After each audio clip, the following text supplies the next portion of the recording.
সাবধান, ওই বাক্সটাতে আমার অনেক দামি জিনিসপত্র আছে, দেখিস আবার ভেঙে টেঙে ফেলিস না।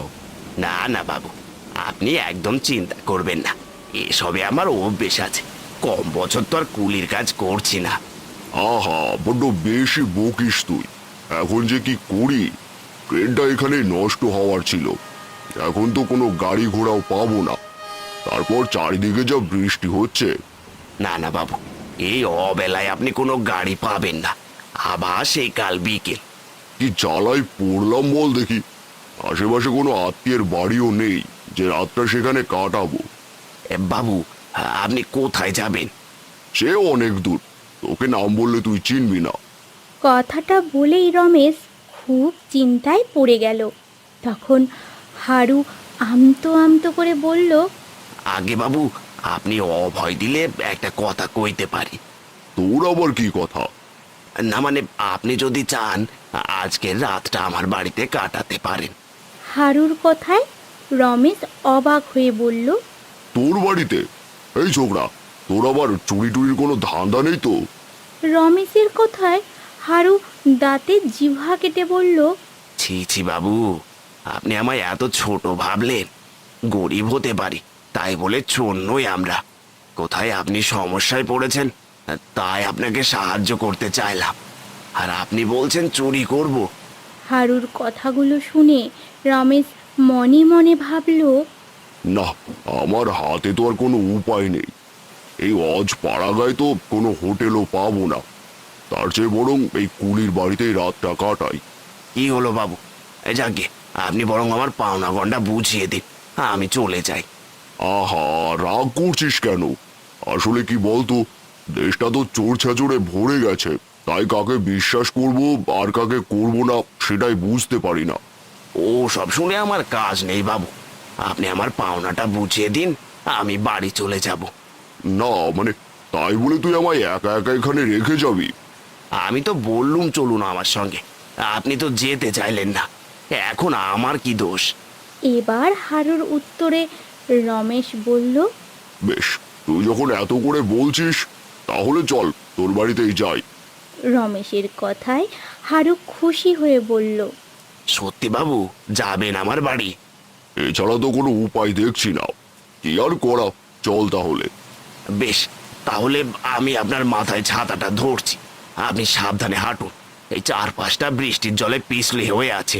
এই বলে হারু এক হাতে ছাতা আর এক হাতে বাক্সটা নিয়ে রমেশকে নিয়ে বাড়ির দিকে রওনা হলো।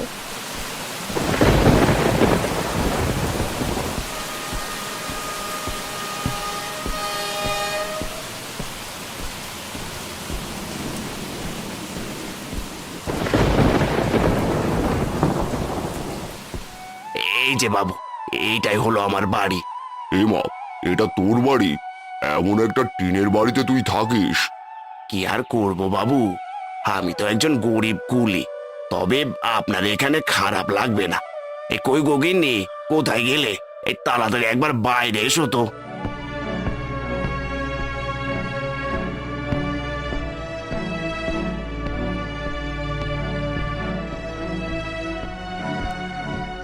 এ কি, তুমি এত তাড়াতাড়ি বাড়ি ফিরে এলে যে?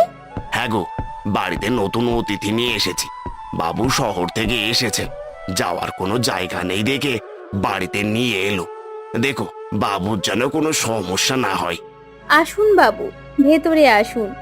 মালতী কথা শুনে যেই না রমেশ উঠান থেকে উঠতে গেল, সাথে সাথে পিছলে উঠানে পড়ে গেল।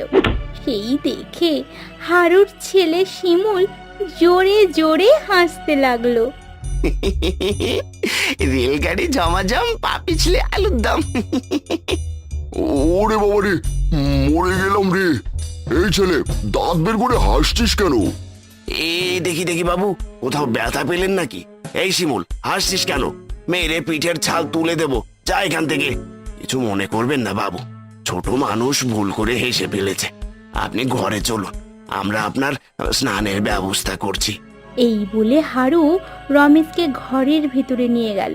কিছুক্ষণ পর মালতী রান্নাঘর থেকে হারুকে ডেকে বলল, হ্যাঁ গো, তোমার কি কখনো আক্কেল জ্ঞান হবে না? এই যে শহরের বাবুকে বাড়িতে নিয়ে এলে, এদিকে ঘরে ভালো মন্দ কিছুই নেই, ওনাকে আমি কি রেঁধে দেব বলো তো? এভাবে কেন বলছো গিন্নি? অতিথি তো নারায়ণ। আমি দেখছি বাজার থেকে একটু মাংস কিনে আনা যায় কিনা। এই অভাবের সময় তুমি তোমার জমানো টাকায় হাত দেবে? আরে বাবা, মানুষ কেন টাকা জমায়? যাতে অসময়ে কাজে লাগাতে পারে। অত ভেবো না তো তুমি। এই দাও, বাজারের ব্যাগটা দাও।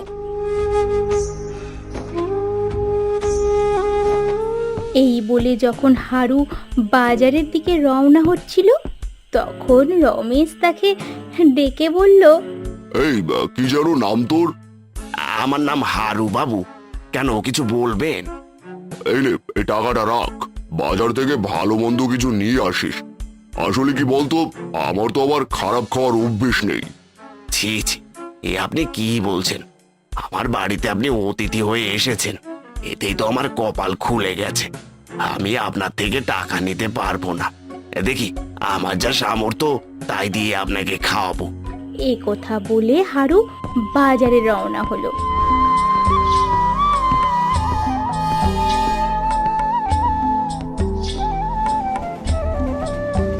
এইদিকে রমেশ তার থাকার ঘরটার চারিদিকে চোখ বুলিয়ে মনে মনে বলল, এ মা, চারদিকটা কি নোংরা! কপাল খারাপ নলে কি আর এখানে থাকতে হয়? কোনো মতে রাতটা পার হলেই বাঁচি। রমেশ যখন মনে মনে এইসব ভাবছিল, তখন হারুর ছেলে শিমুল এসে দরজার পাশে দাঁড়ালো।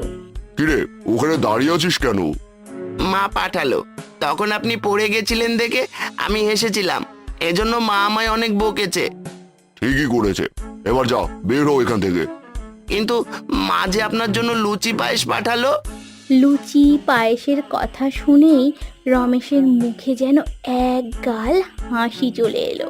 তবুও নিজেকে সামলে নিয়ে বলল, লুচি পায়েস? কিন্তু সকাল সকাল আমি তো এত তেল মিষ্টি খাই না। তাহলে কি ফিরিয়ে নিয়ে যাব? না না, এনেছিস যখন নিয়ে আই, দেখি কেমন লাগে।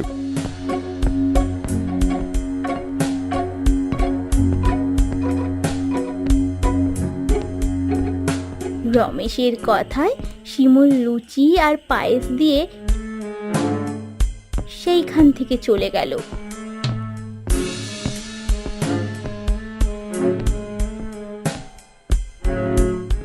তখন রমেশ লুচি আর পায়েস মুখে দিয়েই বলল, আহা, কি স্বাদ! ঠিক যেন ছোটবেলার মায়ের হাতে লুচি পায়েস। রমেশ যখন আয়েস করে লুচি পায়েস খাচ্ছিল, তখন হারু সেইখানে এসে বলল, বাবু খাচ্ছেন? কেমন হয়েছে আমার বউয়ের হাতে লুচি পায়েস? হারুর গলা শুনেই রমেশ কিছুটা ঘাবড়ে গিয়ে বলল, হয়েছে আর কি কোনো রকম। আসলে এসব খাবার তো আমরা শহরের মানুষ অত খাই না। তোরা দিলি, ফেলে তো আর দিতে পারি না, তাই খেয়ে নিলাম আর কি। কি আর করবেন বাবু, একটা দিনই তো মাত্র, একটু মানিয়ে গুছিয়ে নিন। সেটা ছাড়া কি আর কোনো উপায় আছে? যাকে, আমার বাক্সটা কিন্তু সাবধান। ও নিয়ে আপনি চিন্তা করবেন না বাবু, আপনি আরাম করুন। আমি বাজার থেকে দেশি মোরগ নিয়ে এসেছি। যাই, গিন্নিকে বরং মশলা কষিয়ে একটু ঝাল ঝাল করে রাঁধতে বলি, সাথে খিচুড়ি। কথাটা বলেই হারু সেখান থেকে চলে গেল। আর রমেশও বিছানায় শুয়ে বিশ্রাম করতে লাগলো। হ্যাঁ গো, তুমি এসব কি শুরু করেছো বলো তো? চেনা নেই জানা নেই কোথাকার কে, তার জন্য এত বাজার সদার করছো? ছি ছি গিন্নি, এমন কথা মুখেও এনো না। তুমি বলো, এবছরে বাড়িতে কোনো অতিথি এসেছে?